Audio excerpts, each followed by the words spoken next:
Hi friends, today we are going to study the chapter number 9, Do Your Best. Okay, let's see the questions here. What do you see in these pictures? हम इस pictures में क्या देख सकते हैं? सब अपना अपना काम कर रहे हैं. एक बच्चा फुटबॉल खेल रहा था तो उसने अपना हार्ड वर्क किया होगा and he got a price. एक बच्ची पढ़ाई कर रही है, उसके बाद उसको बहुत अच्छे मार्क्स है, उसको गिफ्ट्स मिले अपनी फैमिली से and so on. Okay, second question है what is common in them. उन सब में कॉमन क्या है? हार्ड वर्क कर रहे हैं दोनों. Okay, question number 3, what message do you get from these pictures. तो ये तो बहुत ईजी है, अपन लोग देख सकते हैं कि they all are doing hard work. वो लोग अपना बेस्ट दे रहे हैं. तो इससे हमें ये मैसेज मिलता है कि हमें हर चीज़ को करना चाहिए और अपना बेस्ट देकर करना चाहिए. We should not give up. किसी भी चीज़ के लिए गिव अप नहीं करना चाहिए. So let's start the chapter. Actually, this chapter is the poem. So let's start the poem. Reading. Do your best, your very best, and do it every day. Little boys and little girls, that is the wisest way.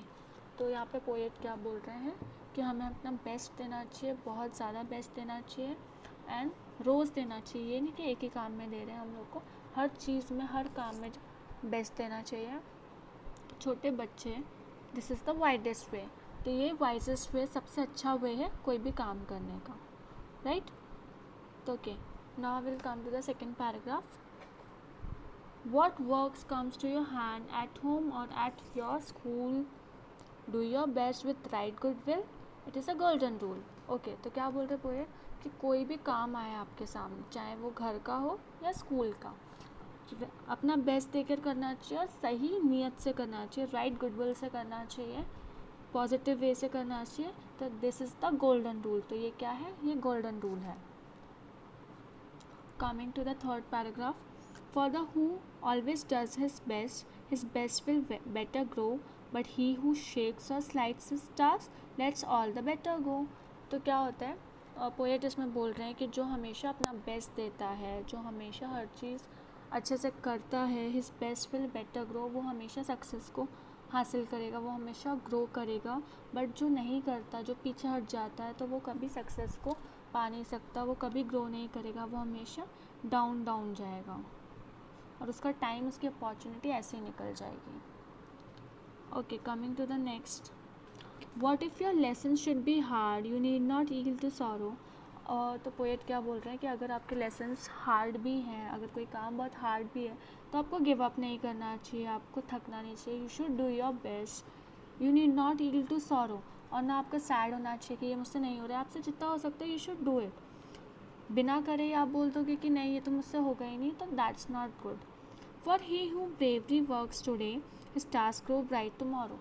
तो इसमें poet बोल रहे हैं जो अपना काम अच्छे से करेगा, हमेशा अपना बेस्ट देके करेगा, उसका फ्यूचर हमेशा ब्राइट होगा, उसकी हर दिन बहुत ब्राइट होगी, उसका हर हर कल बहुत ब्राइट होगा और उसकी आज भी बहुत ब्राइट होगी. उसको सक्सेस मिलेगी, उसको सब हासिल होगा. Coming to the word meanings. Goodwill. Goodwill मतलब गुड विशेस. शेक्स मतलब अवॉइड करना किसी चीज़ को.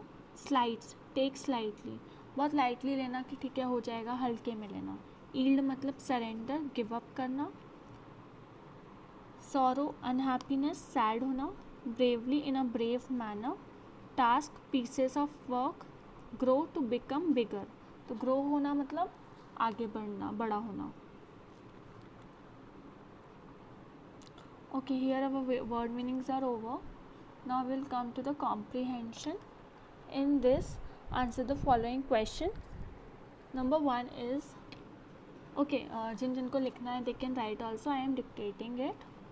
Okay, question number 1, what is the wisest way according to the poet.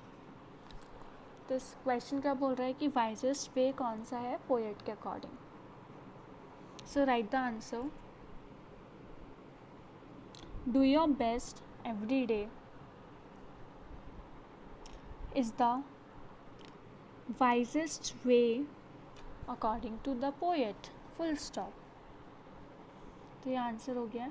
तो इसमें क्या बोल रहा है कि आप अपना बेस्ट दोगे हर दिन तो वो सबसे वाइजेस्ट वे होगा. Coming to the next question, what is the golden rule. तो गोल्डन रूल क्या है पोएट के हिसाब से? So write the answer. Whatever work comes to our hand we should do with our best and with right goodwill. Full stop. It is a golden rule. तो क्या बोल रहे हैं इसमें कि जो भी वर्क आपके सामने आता है उसे हमें हमेशा बेस्ट तरीके से करना चाहिए, राइट गुडविल से करना चाहिए, वो होता है गोल्डन रूल. ऑलराइट. तो coming to the question number 3. Who according to the poet get success in life? तो पोएट के अकॉर्डिंग क्या बोल रहा है ये क्वेश्चन? पोएट के अकॉर्डिंग किसको सक्सेस मिलती है लाइफ में? ओके, तो आंसर लिखिए. According to the poet who will always do his best every time, comma, will get success. Full stop. तो आंसर क्या बोल रहा है कि पोएट के अकॉर्डिंग जो हमेशा अपना बेस्ट देगा, हार्ड वर्क करेगा, उसको हमेशा सक्सेस मिलेगी. Okay, coming to the question number 4. What are the results of not doing work on time? क्या रिजल्ट्स हो सकते हैं टाइम वर्क टाइम पे नहीं करने के? ओके, तो लिखिए answer. The results of not doing work on time can be your work will remain incomplete, you will lose the opportunity for the success, you will lose the time, and you will lose the chance to get success. Full stop. तो क्या बोल रहे हैं इसमें answer में कि जो काम टाइम पे नहीं करता उसके हाथ से टाइम निकल जाता है, टाइम को अभी वापस नहीं लाया जा सकता. टाइम के साथ अपॉर्चुनिटी, सक्सेस की अपॉर्चुनिटीज़, सक्सेस के लिए चांस वगैरह सब निकल जाता. So everyone should do his or her work on time, right. Okay, coming to the next question, last question. What advice does the poet give? तो क्वेश्चन क्या बोल रहा है, क्या एडवाइस दे रहा है poet? The poet advises that who bravely works today will grow bright tomorrow.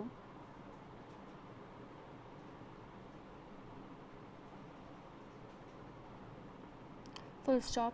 Even the work is hard, don't give up, try it your best. Full stop.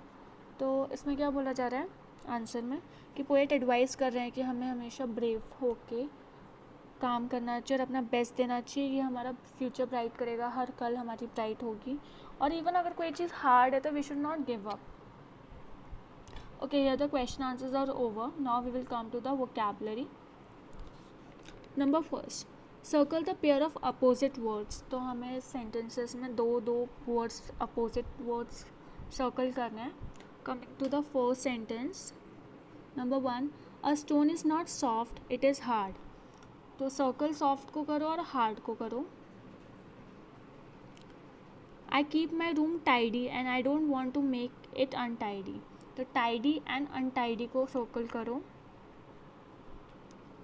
The moon is quite bright but some stars are dull. तो bright और dull को circle करो. He use to be an active kid but he has become quite lazy now. तो active और lazy को circle करो. Number 5, I went to watch an interesting match but I found it boring. तो interesting और boring को करो. Okay, this is also done. Now coming to the grammar part.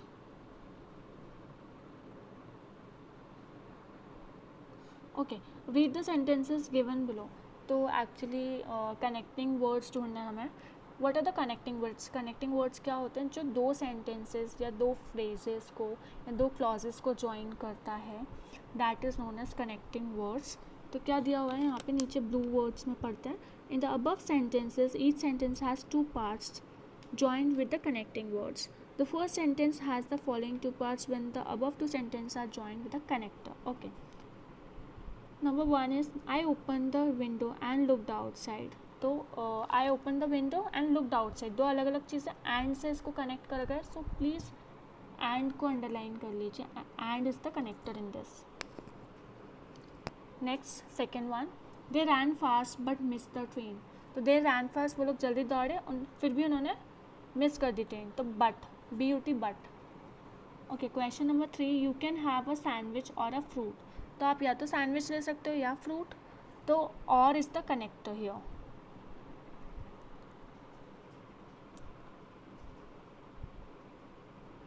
Okay, coming to the next. Join the following pairs of sentences using the appropriate conjunctions given in brackets. Okay, conjunction is also known as the connectors. They join two sentences. They can be called as connectors also. So we will do it. Number 1, Neha went to school, Veena went to school. Neha and Veena went to school. एक ही काम कर रहे हैं तो इसलिए and लगाया. Gitika plays badminton, Sarita plays hockey. Gitika plays badminton, but Sarita plays hockey.